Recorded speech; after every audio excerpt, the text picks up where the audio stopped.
ඒ භාවනා අතරින් ඔයාට ගැළපෙන භාවනාව මොකක්ද? එතකොට ඇත්තටම භාවනාව අනිවාර්යද? ඒ වගේම මම කරපු භාවනාව මොකක්ද? ඉතින් මේ හැම දෙයක්ම මම අද වීඩියෝ එකෙන් කතා කරන්න බලාපොරොත්තු වෙනවා. ඇත්තටම ඔයාලා එවපු ප්‍රශ්න වලට පිළිතුරු ලබා දෙන්න තමයි මේ වීඩියෝ එකේ මගේ අරමුණ වෙන්නේ. හරි. මේ වීඩියෝ එකට අලුතෙන්ම සම්බන්ධ වෙන අයට මම මාව හඳුන්වලා දෙන්නම්. මම ටිල්මි. මම ස්පිරිචුවල් කෝච් කෙනෙක්.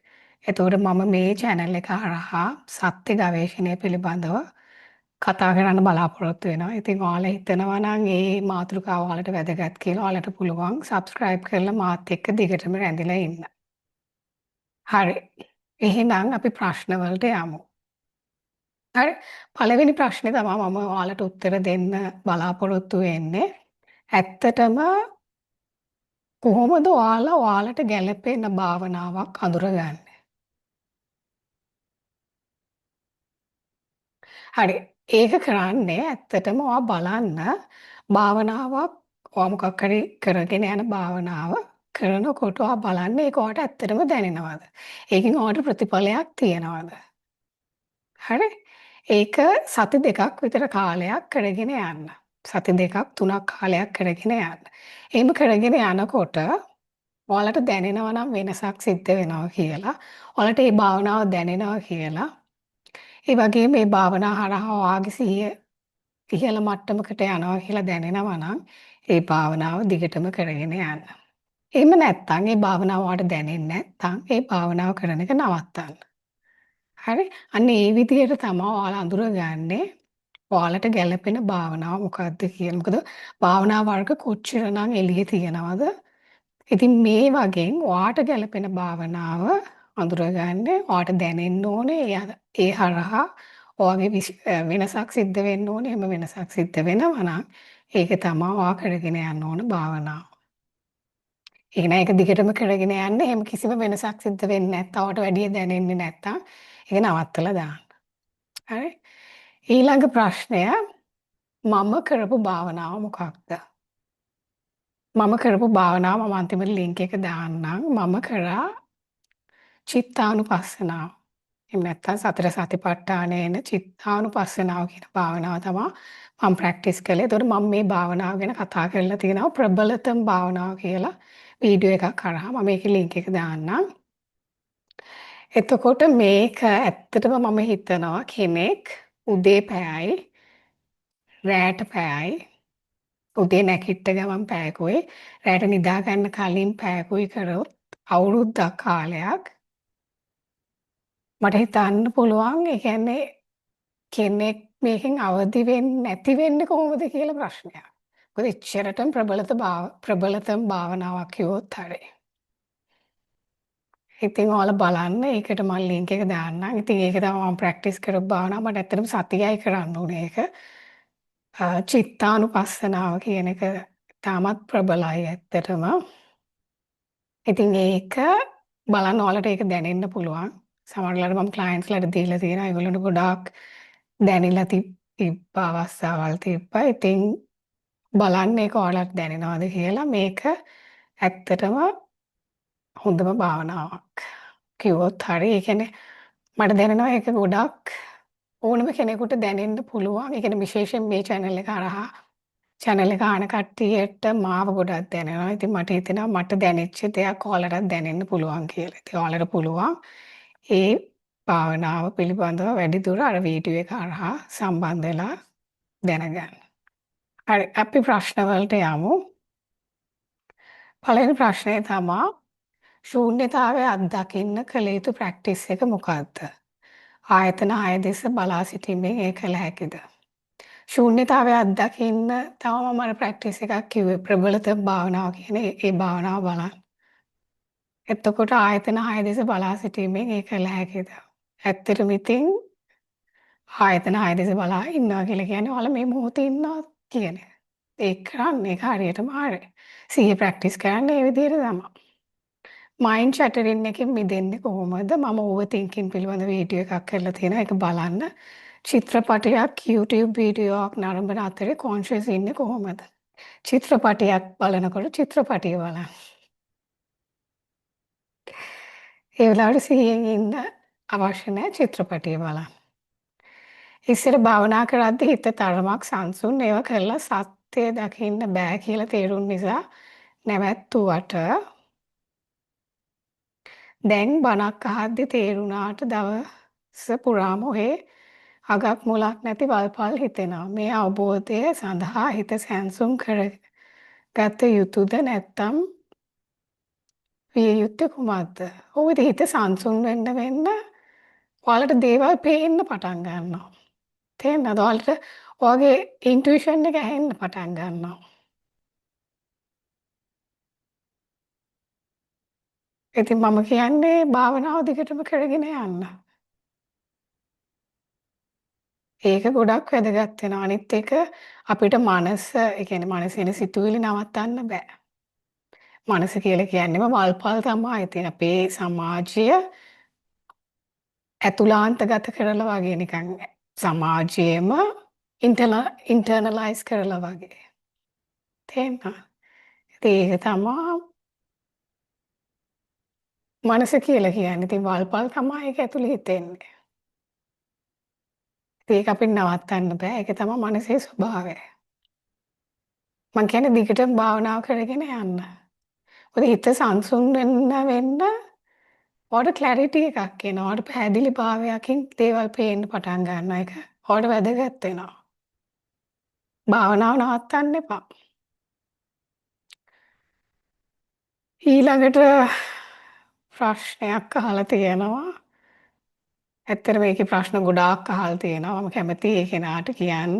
චෙෆ් ට්‍රැක් ඔයාලට පුළුවන් මේක එක ප්‍රශ්නයකට ඔයාගේ ප්‍රශ්නය ගොනු කරලා එවන්න. එතකොට මට පැහැදිලි. ඊළඟ ප්‍රශ්නය තමයි මෙතන තියෙන්නේ 100ක් විතරයි කියලා අවබෝධ වෙලා තියෙනවා. නමුත් ඔබ පවසන පරිදි මේ සම්පූර්ණයෙන් මගේ නිර්මාණයක් බව පසක් වී නොමැත. උපකාර කරනු මැනවි. ඉතින් ඔයාලට 100 විතරයි කියලා අවබෝධ වෙලා තියෙනවා නම් ඒ හොඳටම ඇති. තේරුණා? මේක හොඳටම ඇති. ඒක ඔයාට එළියෙන් ආපු ඉන්ෆර්මේෂන් එකක්නේ, එළියෙන් ආපු ඩේටා එකක්නේ. මෙහෙම එකක් තේරුම් ගන්නත් ඕනේ කියලා. ඔයාට එහෙම තේරුණා නම් ඒ හොඳටම ඇති. තමන් ඉන්න තැනින් තෘප්තිමත් වෙන්න. තේරෙනවද? මෙතන ලොකු ප්‍රශ්නයක් අහලා තියෙනවා. How does language work if everything is just mind or a dream? කොහොමද අපේ භාෂාව වැඩ කරන්නේ මේක සම්පූර්ණ හීනයක් නේ. ඉතින් මේ භාෂාව ඔයාලට තේරෙනවනේ මං කියන්නේ. තව මොකක්ද? මේකේ දිගට ප්‍රශ්න අහලා තියෙනවා. ඉතින් මං කෙටියෙන් ඔයාලට පිළිතුරු දුන්නේ. මට තියෙන ගැටලුව තමයි එක දිගට සිහිය පවත්වන්න අපහසු වීම. එක දිගටම සිහිය තියෙන්න ඕන කියලා හිතන්නේ ඇතුලේ කවුද? කාටද එක දිගටම සිහිය තියෙන්න ඕනේ? ඇතුලේ. ඒ කෙනාව හොයාගන්න. Inside a dream, is there a free will? Are we choosing our actions or are we just watching events unfold without control? අපිට අපේ දෛවය වෙනස් කරගන්න පුළුවන්ද කියලා අහන්නේ. මම මේකට මෙහෙම උත්තර දෙන්නම්. මේ දෛවය අපිට 50-50 ගන්න. තේරෙනවද? අපිට මේකේ ප්‍රෝග්‍රෑම් එකක් වැටිලා තියෙනවා. කර්මය හරහා. ඒ වගේම අපිට මේක අපේ වීර්යයෙන් වෙනස් කරගන්න පුළුවන්. අපේ තීරණ හරහා. මොකද ඒක තමයි මම හිතන්නේ බැලන්ස් වෙන්න කෙනෙක්ට දෙන්න පුළුවන් මම පිළිතුර ඔයාලට දුන්නේ 50-50 ගන්න. තේරෙනවද අපිට කර්මයෙන් 50%ක් එනවා. ඒතකොට ඉතුරු ටික අපිට වීර්යය හරහා වෙනස් කරගන්න පුළුවන්.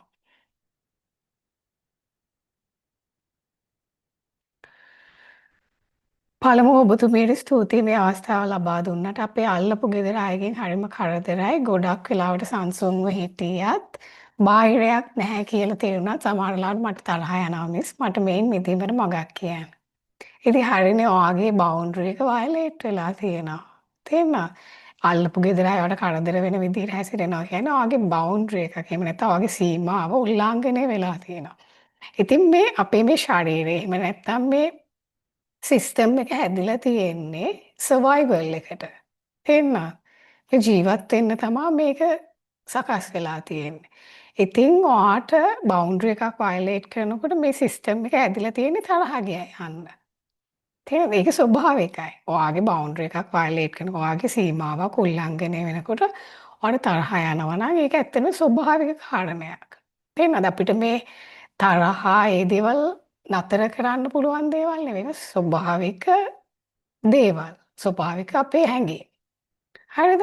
ඉතින් මෙතනදී ඔයාලට කරන්න තියෙන්නේ අල්ලපු ගෙදර අයත් එක්ක ගිහිල්ලා කතා කරන්න. ප්‍රශ්නය ඒගොල්ලන්ට කියන්න. තේරුණා? මේක ස්පිරිචුවල් ප්‍රශ්නයක් නෙවෙයි. හරි. අම් ආයතන හයේ හැම දැනගැනීමක්ම එකයි කියලා දැනෙනවා. මම හදාගෙන මම අනුභව කරනවා වගේ මට දැනෙන්නේ. දකින්නෙක් නැති තැන දකින්නට යමක් තිබේද? මේක තමයි මට තියෙන ලොකුම ප්‍රශ්නේ. ඔව් දකින්නෙක් නැති තැන දකින්නෙක් නැත්තම් එතන දකින්න දෙයක්වත් නැහැ. දකින්න දෙයක් තියෙනවා කියලා කියන්නේ දකින්නෙක් ඉන්නවා.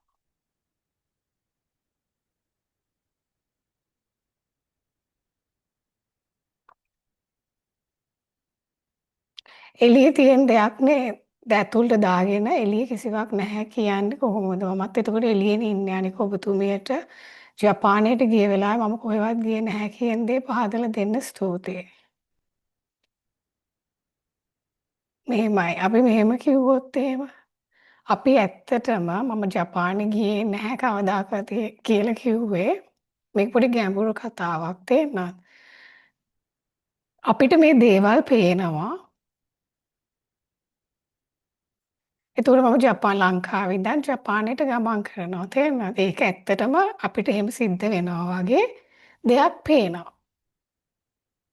නමුත් ඇත්තටම එහෙම දෙයක් වෙලා නැහැ. මේ මං කියන්නේ මේ ඇබ්සලූට් ට්‍රුත් එක. ඇත්තම යථාර්ථය එහෙම දෙයක් කවදාකවත් සිද්ධ වෙලා නැහැ. ඒක හරියට මම උදාහරණයක් කරන් මෙහෙම කියන්නම්.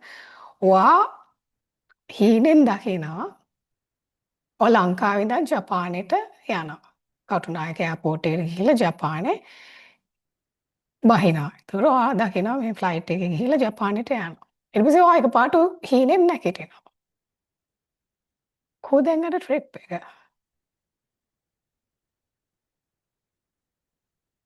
නමුත් ඔයා මට දැන් ඔයාගෙන් ඇහුවොත් ඔයා ඇත්තටම හීනෙන් දැක්කද ජපානයට යනවා? ඔව් ඔයා දැක්කා.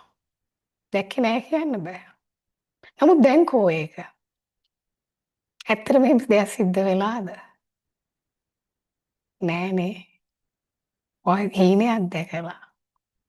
ඉතින් මං කියන්නේ මේකත් ඒ වගේම කතාවක්. ඒක තමයි මේ ශුන්්‍යතාවය හරහා කියන්න උත්සාහ කරන්නේ. නමුත් මේ ශුන්්‍යතාවය ඇත්තටම ප්‍රෙග්නන්ට් ශුන්්‍යතාවය. මොකද ඒ ශුන්්‍යතාවයෙන් තමයි මේ හැමදේම පැන නගින්නේ.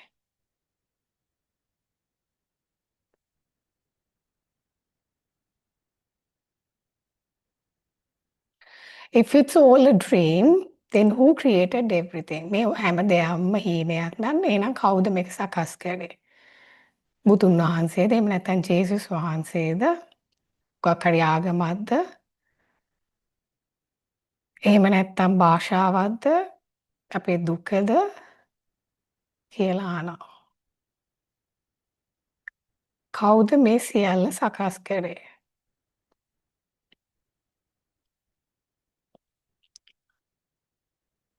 ඔයාගේම මනස විසින්.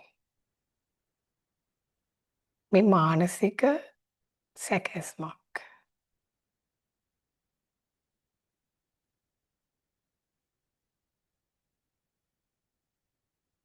ඒක පුද්ගලයෙක් කියන්න බෑ. මේක මගේ හීනයක් නම් then did I create every religion? එතකොට මමද මේ හැම ආගමක්ම සකස් කරේ?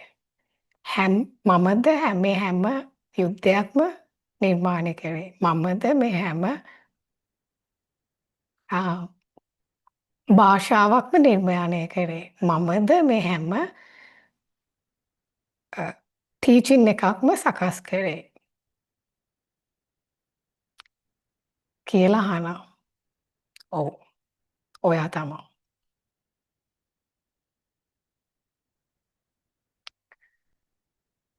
And if I created it all, why would I forget and then suffer in my own creation? මම නම් මේ ඔක්කොම සකස් කරේ. එහෙනම් මම ඇයි මේකෙම දුක් විඳින්නේ? මේක ඇත්තටම හොඳ ප්‍රශ්නයක්.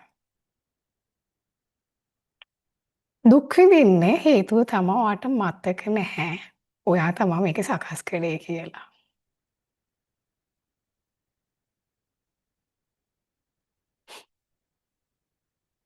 ඒක මතක් කරලා දෙන්න තමයි මම මේ වීඩියෝස් කරන්නේ.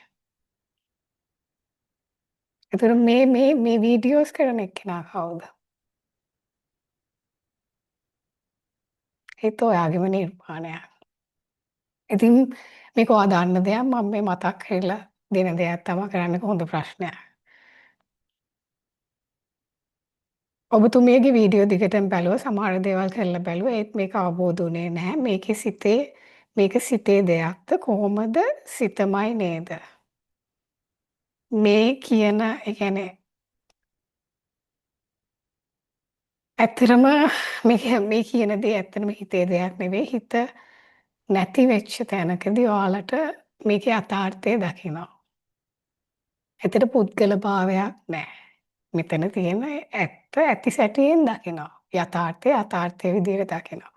එහෙම දෙයක් තමයි සිද්ධ වෙන්නේ. අනේ මිස් මම පටලැවිලා ඉන්නේ. මොකටද ඔයා පටලැවිලා ඉන්නේ? මුකුත් නැහැ කියන්න. බුදුදහමේ පෙන්වන නිවන සහ වෙනත් ආධ්‍යාත්මික ගුරුවරුන් පෙන්වන අවබෝධය දෙකක් විදිහට හිතෙනවා. මේ ගැන ඔබතුමියගේ අදහස. ඇත්තටම දෙකක් නෙවෙයි එකක්. තියෙන දෙයකට හේතුව තමා මේ ආධ්‍යාත්මික ගුරුවරුන් ඔයාලා දකින්නේ දැන් ඒගොල්ලෝ සජීවී විදිහට ඉන්නවනේ. ඒගොල්ලෝ සාමාන්‍ය ජීවිතයක් ගත කරගෙන ඉන්නවා. එතකොට එයාලා පිළිමයක් වගේ නෙවෙයිනේ. එයාලා සාමාන්‍ය ජීවිතයක් ගත කරන අය. එතකොට ඔයාලා ඇත්තටම මේක අවබෝධ කරා කියලා හිතාගෙන ඉන්නේ ඉතාමත් පරිපූර්ණ 100%ක් පර්ෆෙක්ට් පුද්ගලයන්. එහෙම නැත්නම් 100%ක් පරිපූර්ණ මිනිස්සු. එහෙම කට්ටිය නෑ. තේරෙනවද? අපි දාගත්ත දේවල් තමයි අපිනේ කියලා තියෙන්නේ. මේක විශේෂ පුද්ගලයන්ට මේක අවබෝධ කරගන්න පුළුවන්. එහෙම දෙයක් නෙවෙයි ඇත්තටම තියෙන්නේ. මේක තමයි ඔයාගේ යථා ස්වභාවය. ඒකයි මං හදන්නේ මේ අපි මේ උඩින් තියලා තියෙන දේවල් හැමදේම ඒක ඔයාටත් අවබෝධ කරගන්න පුළුවන් දෙයක්. තේරෙනවද? මේ ඔයාගේ යථා ස්වභාවය. මේ දෙකම එකක්. ඔයාට එහෙම හිතෙන්නේ නැති වෙන්න පුළුවන්. මොකද ඒ ආධ්‍යාත්මික ගුරුවරු ඔයාලා සජීවීව දකින නිසා. ඒගොල්ලෝ හරිම සාමාන්‍ය ජීවිතයක් ගත කරන්නේ. ඒකට කෙනෙක්ට හිතෙන්න පුළුවන් ඉතින් එහෙම සාමාන්‍ය වෙන්න පුළුවන්ද? මට මතකයි මම එකපාරක් මට කෙනෙක්ව හම්බ වෙන්න chance එකක් හම්බුණා. ඒ අවස්ථාවේ මට ආපු පළවෙනිම අදහස තමයි අනේ මෙයා හරි සාමාන්‍ය පුද්ගලයෙක්. මේක තේරුම් ගත්ත කෙනෙක් එයා. අනේ මෙයා හරිම සාමාන්‍ය පුද්ගලයෙක්නේ. ඒක මට ගොඩක් දැනුණා. ඒකට හේතුව තමයි මෙයා වගේ සාමාන්‍ය කෙනෙක් මේක තේරුණා නම් මටත් පුළුවන්නේ. තේරෙනවද? අපි එහෙම නෙවෙයිනේ අපි එහෙම නෙවෙයි දකින්නේ ඒකයි. ඉතින් මේ දෙකම එකක්. හරි? ඊළඟ ප්‍රශ්නය ගුරුවරයෙක් විදියට දැනට අවුරුදු 6ක් තිස්සේ සේවය කරනවා. එළියේ ලෝකයේත් එක්ක ගනුදෙනු කරන එක එන්න අපහසුයි වගේ. මේ මාර්ගයේ යද්දී ඒලියනේට් වෙලා වගේ අනිත් අයගේ. මට ඒක තේරෙනවා ප්‍රසන්න බාලසූරිය අහලා තියෙන්නේ. මට තේරෙනවා ඒක ඔයාට මේක ගැඹුරට යන්න එළිය ලෝකයේත් එක්ක ගනුදෙනු කරන්න ටිකක් අපහසු වෙන එක සාමාන්‍ය. ඒ නිසා තමයි මම වීඩියෝ එකක් කරලා දැම්මේ. ඇයි ඔයාලට කෝපරේට් ජොබ් එකක් එහෙම කරන්න අපහසු වෙන එක ස්වභාවිකයි. මොකද ඔයාලා හිතන විදිය, හිතන රටාව වෙනස් වෙන්න පටන් ගන්නවා. එන්න සංවේදී වෙන්න පටන් ගන්නවා. එතකොට ශක්තියින් දැනෙන්න පටන් ගන්නවා. මොකද ඔයාලා භාවනාව කරන්න ඔයාලා සංවේදී වෙන්න පටන් ගන්නවා. ඉතින් ඒක ස්වභාවිකයි. ඉතින් ඒලියනේට් වෙලා වගේ දැනෙන එකත් ස්වභාවිකයි. ඉතින් මමත් කාලයක් හිටිය මට ඇත්තටම මේක කතා කරන්නවත් කෙනෙක් හිටියේ නැති කාලයක්. ඇත්තටම කවුරුත් පුද්ගලයෙක් විදිහට මට කතා කරන්න කෙනෙක් හිටියේ නෑ. ඒ වගේ අවස්ථාවල් මට පස්සේ තමා හම්බුනේ. ඊට කලින් ඒ කියන්නේ මට කවුරුත් නැති වෙලාවේ කතා කරන්නේ මම කරපු දේ තමයි YouTube එකෙන් මේක කතා කරන අයගේ දේවල් බැලුවා. එතකොට මට අර ඒක මට ලොකු උපකාරයක් ලැබුණා. තේරෙනවද? අනේ මං විතරක් නෙවෙයි තව අය ඉන්නවා මේක හොයන තේරුම් ගන්න උත්සාහ කරන කියන එක දැක්කාම මට ඒක ගොඩක් ලොකු උදව්වක් වුණා. මොකද ඒ වෙලාවේ මට ඇත්තටම කවුරුත් කෙනෙක් හොයාගන්න හම්බුනේ නැහැ මේක කතා කරන්නවත් කෙනෙක්. ඉතින් මට තේරෙනවා ප්‍රසන්න ඔයාට එහෙම දැනෙන එක සාමාන්‍යයි. ඉතින් මම ඇත්තට මේ කාලේ කරේ YouTube එකෙන් කෙනෙක් කියන දෙයක් අහලා ඒතකොට අනේ මෙයා තව කට්ටිය වගේ ඉන්නවා කියන ඒ දැනීම අර I belong somewhere කියන එක අපිට හරි වැදගත්. තේරෙනවද? ඒ නිසා තමයි ඔයාට එහෙම දැනෙන්නේ. නමුත් ඔයා වගේ තව කට්ටිය ඉන්නවා මේක මේ channel එක බලන ගොඩක් අය ඔයා වගේ මේක හොයන අය. ඉතින් එහෙම ඉන්න කට්ටිය සමහර විට මේ මෙඩිටේෂන් රිට්‍රීට් එකක් වෙන්න පුළුවන්. ඒ හරහා ඔයාට පුළුවන් ඒ අයත් එක්ක සම්බන්ධ වෙන්න. භාවනා කරන වෙලාවට මොනතරම් ධෛර්යය ගත්තත් නිදිමත එනවා ඈනුම් යනවා. භාවනා කරන වෙලාවට ඈනුම් යනවා නම් ඒක ඇත්තටම ඔයාගේ හැඟීම් රිලීස් වෙනවා. ඔයාගේ හැඟීම් නිදහස් වෙනවා. ඒක හොඳ දෙයක් ඇත්තටම. මට මතකයි මම ඔෆිස් ගිහිල්ලා ගෙදර ඇවිල්ලා භාවනා කරා පැය භාගයක් ගානේ. එතකොට මට මම හිතන්නේ ඈනුම් 50කට වඩා යනවා. ඒකට හේතුව තමයි මම මගේ හැඟීම් නිදහස් කරන්නේ භාවනාව හරහා. ඉතින් ඒක හොඳයි. නමුත් නිදිමත එනවා කියලා කියන්නේ ඔයාගේ අසීහිය විසින් ආව ආයි අල්ල ගන්නවා. ඒ නිසා නිදිමත එන්න දෙන්න එපා.